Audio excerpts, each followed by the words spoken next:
Hello friends, आप लोग कैसे हैं। तो चलिए आज का सेशन हम लोग शुरू करते हैं। आज का सेशन में हम लोग बात करेंगे कि स्टूडेंट्स लोग कमज़ोर क्यों हो जाते हैं, मतलब विद्यार्थी लोग कमज़ोर क्यों हो जाते हैं। मतलब बहुत सारा ऐसा माहौल में दिखाया गया है कि किसी को अच्छा परसेंटेज आता है, किसी को खराब आता है। तो इसका डिफरेंस में जो अंतर है वो क्यों होता है, किस लिए होता है। तो बेसिक हम आपको बताएं कि यहाँ पर कोई भी स्टूडेंट्स कमज़ोर होता नहीं है, मतलब हो जाता है। मतलब क्यों हो जाता है वो हम आपको इस सेशन में आपको बताएंगे। तो सबसे पहले बात आप बता दें, कोई भी स्टूडेंट्स कमज़ोर नहीं होता है, मतलब स्टूडेंट्स लोग कमज़ोर हो जाता है। वो क्यों? Due to wrong choice of field.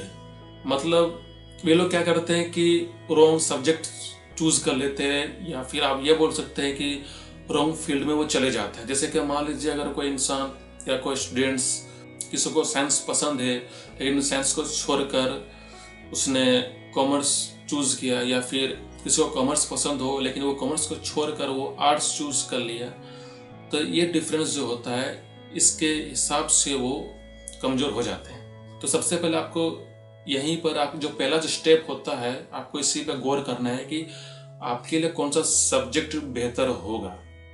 अगर आप गलत फील्ड लेते हैं तो आपका यहीं से आपका कमजोरी शुरू हो जाता है। इसलिए आप क्या करेंगे कि आपको कैसे पता चलेगा कि कौन सा हमारा सब्जेक्ट मेरे लिए है या कौन सा नहीं है।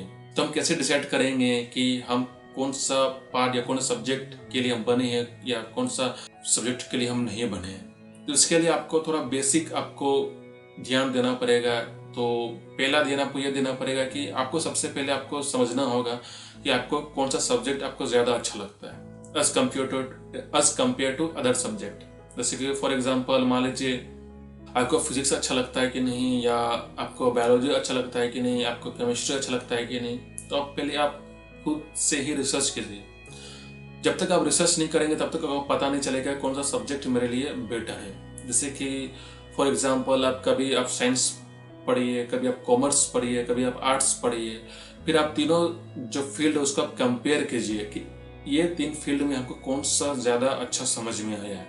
आपको साइंस समझ में आया है, या आपको कॉमर्स समझ में आया है, या आपको आर्ट्स समझ में आया है। तब यहाँ से डिसाइड कीजिए और फिर आप कैलकुलेट कीजिए कि आपको कौन सा बेटर आपको लगता है। उसके हिसाब से फिर आप उसके थ्रू आप डिसाइड कीजिए कि आपको कौन सा अच्छा लगता है। यहाँ से आपका जो बेस है वो आपका यहाँ से बनेगा। अगर आपका बेस स्ट्रॉन्ग रहेगा तो आपका जो आने वाला जो फील्ड है, जो आने वाला जो आपका जो क्लास है, जो डिग्री है, वो आपका बहुत ही स्ट्रॉन्ग रहेगा। तो सबसे पहले आपको बेस मतलब स्ट्रॉन्ग करना होगा। तो बेस को स्ट्रॉन्ग करने के लिए आपको स्ट्रॉन्ग फील्ड, जो आपका जो इंटरेस्टेड सब्जेक्ट है, वो आपको चूज करना होगा। तो चलिए, मैंने आपका पहला जो बेसिक जो इसका जो रूल होता है मैंने आपको बता दिया कि आपको कंपेयर करना है, आपको तो रिसर्च करना है कि हमको साइंस ठीक लगता है या कॉमर्स या आर्ट्स। आपका जो कॉन्सेंट्रेशन है वो बरकरार रहना चाहिए, क्योंकि अगर आप मान लीजिए अगर आपका कॉन्सेंट्रेशन अगर आपका बिगड़ जाएगा तो हो सकता है कि आपका जो इंटरेस्टेड सब्जेक्ट है वो भी आपका ढीला हो जाएगा। तो इसलिए आपको सबसे पहले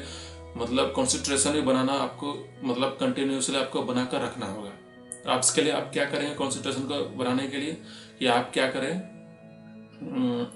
आप अच्छा एक रूटीन बना लीजिए ताकि आपका जो कॉन्सेंट्रेशन है वो आपका कभी कम ना हो, कभी डिक्रीज ना हो। उसके लिए आप एक नया सेटअप तैयार कीजिए जहां आप पढ़ाई कर सकें, ताकि आपको कोई डिस्टर्ब करने वाला नहीं रहे। तो चलिए आज के सेशन को हम लोग यहीं एंड करते हैं।